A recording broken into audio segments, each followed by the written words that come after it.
오늘 하신 말씀은 요한계시록 4장입니다.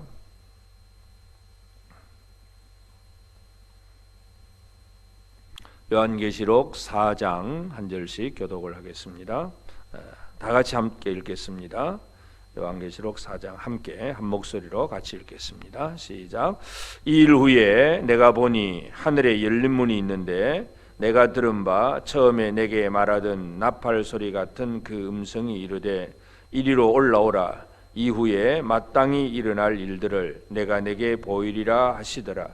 내가 곧 성령에 감동되었더니 보라, 하늘에 보좌를 베풀었고 그 보좌 위에 앉으신 이가 있는데 앉으신 이의 모양이 벽옥과 홍보석 같고 또 무지개가 있어 보좌에 둘렀는데 그 모양이 녹보석 같더라. 또 보좌에 둘려 24보좌들이 있고 그 보좌들 위에 24장로들이 흰옷을 입고 머리에 금관을 쓰고 앉았더라. 보좌로부터 번개와 음성과 우레소리가 나고 보좌 앞에 켠 7 등불이 있으니 이는 하나님의 7 영이라. 보좌 앞에 수정과 같은 유리바다가 있고 보좌 가운데와 보좌 주위에 4 생물이 있는데 앞뒤에 눈들이 가득하더라. 그 첫째 생물은 사자 같고 그 둘째 생물은 송아지 같고 그 셋째 생물은 얼굴이 사람 같고 그 넷째 생물은 날아가는 독수리 같은데 4 생물은 각각 6 날개를 가졌고 그 안과 주위에는 눈들이 가득하더라. 그들이 밤낮 쉬지 않고 이르기를 거룩하다 거룩하다 거룩하다 주 하나님 곧 전능하신 이여 전에도 계셨고 이제도 계시고 장차 오실 이시라 하고 그 생물들이 보좌에 앉으사 세세토록 살아계시는 이에게 영광과 존귀와 감사를 돌릴 때에 24장로들이 보좌에 앉으신 이 앞에 엎드려 세세토록 살아계시는 이에게 경배하고 자기의 관을 보좌 앞에 드리며 이르되 우리 주 하나님이여 영광과 존귀와 권능을 받으시는 것이 합당하오니 주께서 만물을 지으신지라. 만물이 주의 뜻대로 있었고 또 지으심을 받았나이다 하더라. 아멘. 오늘도 이제 우리가 이 요한계시록을 보면서 특별히 이제 4장에서는 예수님의 그 계시가, 예수 그리스도의 계시가 사도 요한이 하늘에 올라가서 하늘의 그 보좌, 하늘의 그 영광을 보게 하십니다. 그래서 이 4장의 내용은 이제 2장과 3장에서 땅에 있는 7 교회들에 대한 얘기, 하나님 주님의 편지였다면 이제는 그 광경이 하늘의 광경이 됩니다. 결국 하늘을 보여주신다는 얘기입니다. 그 사도 요한이 살아있던 그 당시 로마 황제가 교회를 박해하고 하여튼 이 기독교가 세상 속에서 박해의 대상이 되어 있고 미움과 조롱의 대상이 되어 있는 그러한 때가 이 초대교회 당시입니다. 그래서 성도들이 예수를 믿는다는 이것 때문에 고난을 받아야 되고 예수 믿는다는 그 문제 때문에 집에서 쫓겨나기도 하고 그래서 지하 동굴, 카타콤 같은 지하 동굴 속에서 숨어서 신앙생활을 해야 되고 참으로 극도로 힘들고 어려운 그런 시기를 살아가는 그런 교회 성도들입니다. 그 성도들을 향하여서 이 요한계시록이 주어지고 있습니다. 그래서 많은 환난과 고난, 우리에게도 물론 여러 가지 조금은 고난이 있긴 하겠지만 이 초대교회 성도들처럼 그렇게 극심한 고난은 없습니다. 그러나 물론 개인적으로 다 다르긴 하겠지만 하여튼 고난 속에 있는 성도들, 힘들고 어려움 속에 있는 성도들에게 이 계시록의 말씀은 어떤 의미를 주느냐 하는 얘기입니다. 그래서 이 땅을 향한 주님의 관심, 그것은 교회를 향한 편지였고 그리고 제일 먼저 보여주시는 것이 바로 하늘 보좌의 그 영광스러움을 보여줍니다. 이 얘기는 땅에 있는 교회가 눈에 보이는 것들은 로마의 황제의 권세고 또 그 권세 잡은 자의 그 군사력과 물리적인 어떤 힘 이런 것들이 눈에 보여지고 그래서 그들 때문에 박해를 받고 그들 때문에 죽임을 당하고 그들 때문에 집도 잃어버리고 다 모든 걸 잃어버린 고난 속에 살고 있는 이 세상에 보이는 것은 그런 것밖에 없습니다. 그런데 주님은 교회를 향해서 뭘 하시느냐? 바로 하늘을 보여주십니다. 바로 교회가 이 땅 위에서 든든히 설 수 있는 가장 근본적인 힘이 또 무엇인가 하는 것인데, 우리가 외형적으로 사람의 어떤 환경을 우리가 바라보면 경제적인 문제라든지 건강의 문제라든지 또는 사회적인 어려움이라든지 지금 우리 주변에도 이런 일들이 여러 가지가 있습니다. 그러면 이런 일들로 인해서 큰일 났다 하고 염려하고 두려워하고 낙심하고 이런 것들로 살아간다면 아무런 힘이 없는 무능한 그런 생활을 살게 됩니다. 초대교회 성도들에게 요한계시록을 통해서 보여주는 것은 바로 하늘입니다. 보좌입니다. 그래서 이 요한을 통해서 하나님께서 교회에 보여주시는 것이 그것입니다. 이제 하늘에 열린 문이 있고, 그리고 이리로 올라오라 하는 음성이 들렸고, 그래서 성령으로 말미암아 이제 요한은 하늘의 그 모습을 보게 됩니다. 근데 제일 첫 번째 보이는 것이 바로 하늘의 보좌를 베풀었고, 보좌. 이 보좌라고 하는 거예요. 왕의 자리, 권세를 얘기합니다. 그러니까 세상에서는 로마 황제가 최고의 권세를 가지고 있는데 그보다 더 영광스러운 하늘의 보좌를 보여줍니다. 그 얘기는 우리가 이 땅에 살지만은 그 당시 유대인들의 입장 아니면 여러 지역에 있는 기독교인들의 다 입장은 하여튼 어떤 나라, 어떤 지역, 어떤 민족으로 로마 황제의 통치를 받고 살고 있지만, 그러나 예수 믿는 사람들은 그냥 단순히 어느 나라, 어느 지역의 사람이 아니라 하늘 보좌의 통치를 받는 하나님의 백성이라고 하는 그 얘기를 지금 말하고 있는 것입니다.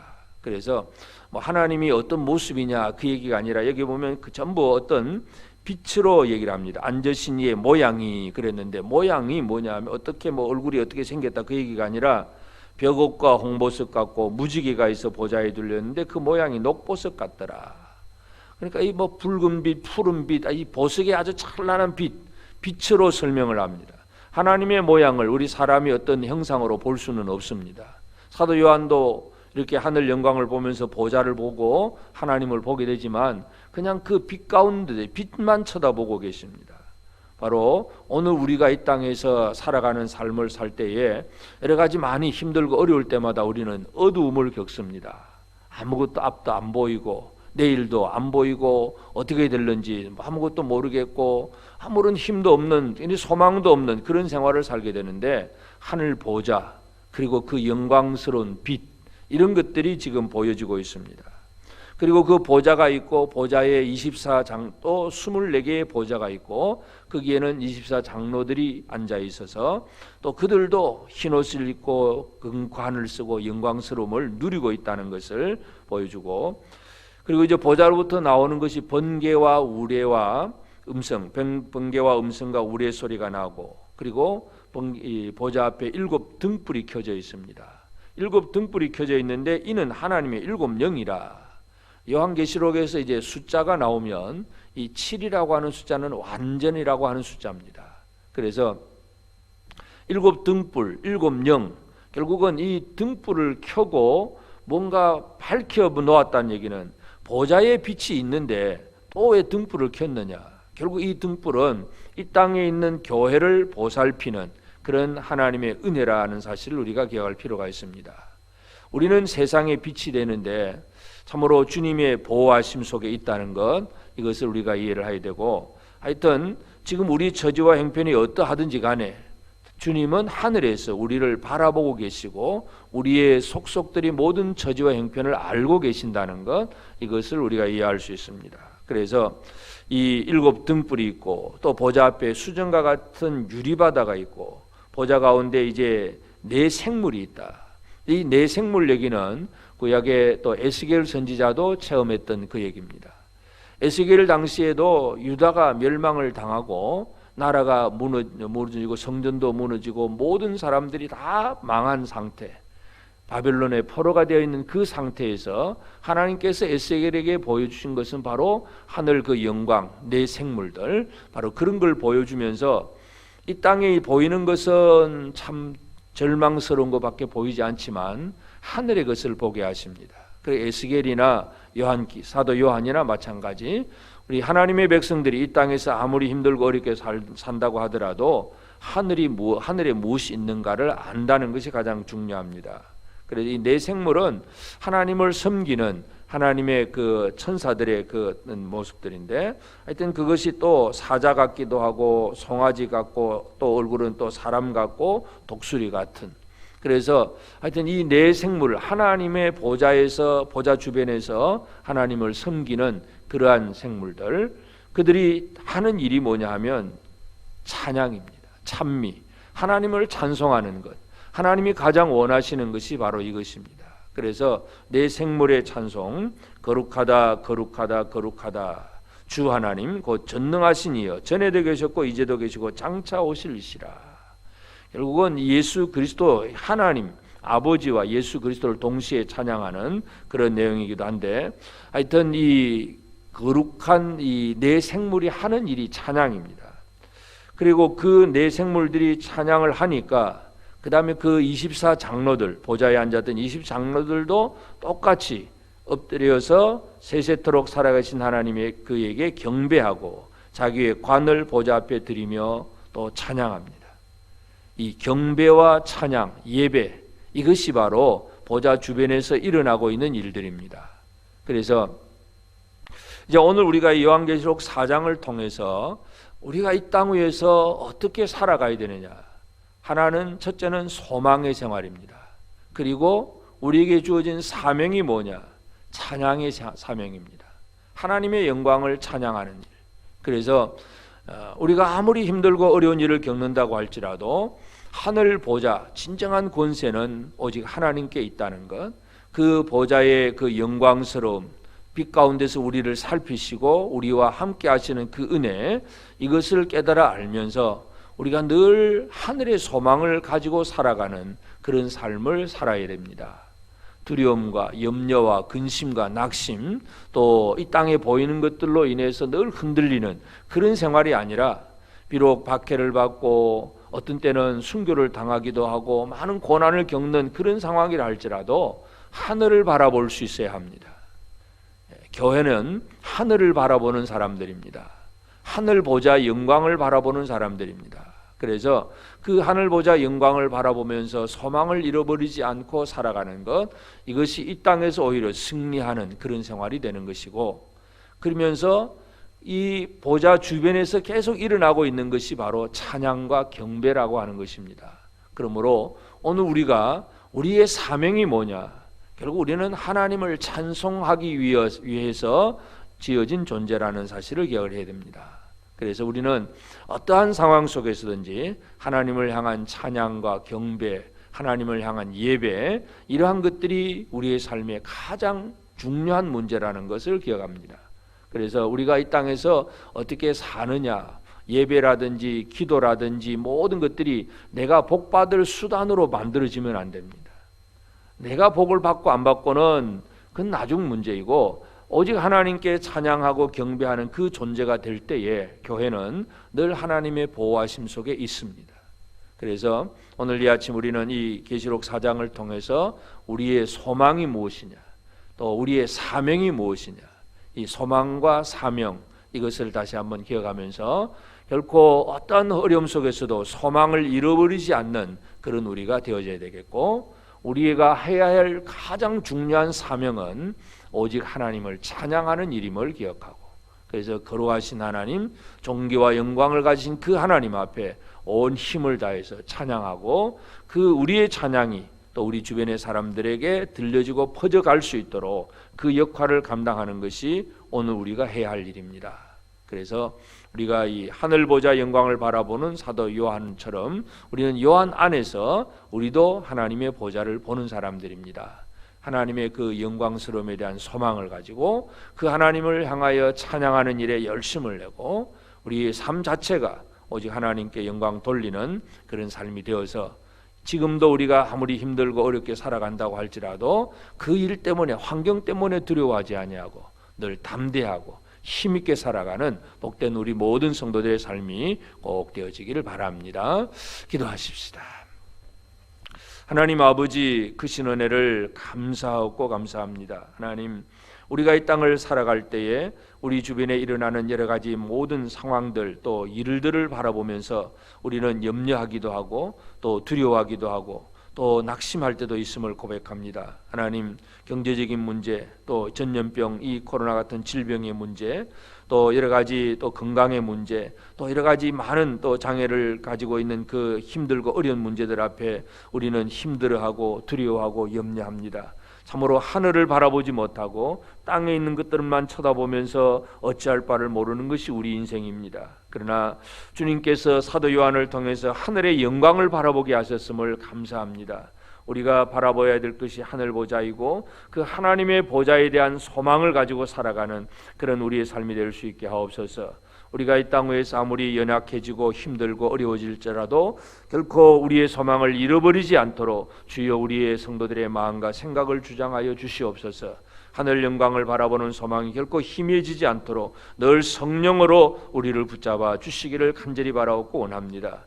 또한 그 하늘 보좌 영광에서 또 열심히 일어나는 일이 바로 주를 찬양하는 일이었사오니 하나님 아버지, 우리가 이 땅에서 아무리 어렵고 힘든 그러한 생활을 살지라도 이 하나님의 영광을 찬양하고 하나님께 경배하며 하나님을 향하여 예배가 온전히 이루어지는 이 일에 결코 등한하지 않도록 도와주옵소서. 온전히 하나님을 섬기며 찬양하는 그 열정이 오늘 우리 성도들의 삶 속에서 식어지지 아니하도록 은혜 내려 주시옵소서. 하나님 아버지, 코로나 시대로 인해서 참으로 사람들이 함께 모이는 것들이 제약을 받고 그래서 또 함께 모여서 예배드리지 못하고 또 이렇게 아버지 하나님 집에서 영상으로 드리는 또 예배들 또 있사온데 하나님 아버지, 그들이 함께 모이지 못함으로 또 이 그저 일반적으로 영상을 보고 예배드리면서 예배가 점점 등한해지거나 나태해지거나 또 예배 하나님을 향하여 집중이 되지 않거나 그러한 일이 생겨나지 않도록 주여 도와주시옵소서. 성도들이 언제 어디에서도 어떤 상황 속에서 예배를 드려도 살아계신 아버지 하나님 앞에 온전히 몸과 마음을 쏟아 부을 수 있는 참된 예배가 될 수 있도록 도와주시옵소서. 오늘도 우리에게 복된 주의 날을 주시고 우리 하나님 앞에 예배하게 하심을 감사합니다. 하나님 아버지, 사랑하는 성도들이 온전히 하나님을 향한 그 예배가 온전히 이루어질 수 있도록 도우시고 아버지, 우리 성도들의 가정과 직장과 그 모든 삶 속에서도 우리가 주일뿐만 아니라 평일날의 모든 생활 속에서도 언제 어디에서든지 하나님을 향한 온전한 예배가 이루어질 수 있도록 주의 성령으로 충만하게 하여 주시옵소서. 걸어가신 아버지 하나님, 오늘도 이 새벽을 깨워 기도하는 성도들 속에 역사하여 주시고 아버지 하나님, 우리가 소망이 결코 희미해지지 않도록 더욱더 우리를 강하고 담대한 마음으로 또 세워주시기를 간절히 바라옵고 원합니다. 하나님 아버지, 주의 풍성한 은혜가 있게 하시고 이 교회가 든든히 서서 세상에 소망을 주고 이 세상을 향하여 하나님의 영광을 드러낼 수 있는 그러한 사명을 감당하는 저들의 삶이 되도록 도와주옵소서. 이 아침에 깨어서 기도하는 성도들을 기억하시고 우리 중에 또 우리 어린 유치부 어린 생명들, 또 우리 유초등부와 또 우리 청소년부 청년들, 또 우리 장년들, 우리 소망고역 모든 식구들, 우리 교회에 속한 모든 성도들이 온전히 하나님을 향한 예배가 제대로 이루어지고 하나님을 섬기며 살아가는 복된 삶을 살아갈 수 있도록 성령께서 우리를 붙잡아 주시옵소서. 이 시간 나와서 비는 사랑하는 성도들, 오늘도 말씀으로 기도로 하루를 시작하는 모든 이들 속에 풍성하신 주의 은혜를 더하여 주시옵소서. 감사하고 예수님의 이름으로 기도드리옵나이다. 아멘. 하늘에 계신 우리 아버지, 아버지의 이름을 거룩하게 하시며 아버지의 나라가 오게 하시며 아버지의 뜻이 하늘에서와 같이 땅에서도 이루어지게 하소서. 오늘 우리에게 일용할 양식을 주시고 우리가 우리에게 잘못한 사람을 용서하여 준 것 같이 우리 죄를 용서하여 주시고 우리를 시험에 빠지지 않게 하시고 악에서 구하소서. 나라와 권능과 영광이 영원히 아버지의 것입니다. 아멘.